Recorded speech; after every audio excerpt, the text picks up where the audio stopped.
வேப்பூர் அருகே புதிய நியாய விலைக் கடையை எம்எல்ஏ திறந்து வைத்தார். கடலூர் மாவட்டம் வேப்பூர் அடுத்துள்ள நகர் ஊராட்சியில் சட்டமன்ற உறுப்பினரின் தொகுதி மேம்பாட்டு நிதி சுமார் 17 லட்சம் ரூபாய் மதிப்பீட்டில் கட்டப்பட்ட புதிய நியாய விலைக் கடையை மாவட்ட கவுன்சிலர் சக்தி விநாயகம் முன்னிலையில் சட்டமன்ற உறுப்பினர் ராதாகிருஷ்ணன் அவர்களால் ரிப்பன் வெட்டி பொதுமக்கள் பயன்பாட்டிற்கு திறந்து வைக்கப்பட்டது.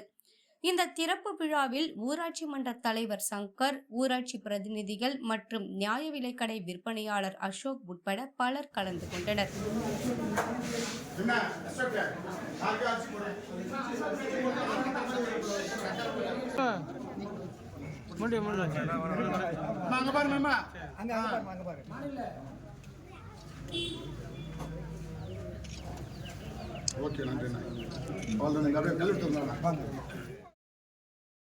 இதனைத் தொடர்ந்து அருகில் உள்ள வலசை ஊராட்சியில் சுமார் 7 லட்சம் ரூபாய் மதிப்பில் கட்டப்பட்ட புதிய கலையரங்கத்தை பொதுமக்கள் பயன்பாட்டிற்கு திறந்து வைத்தார்.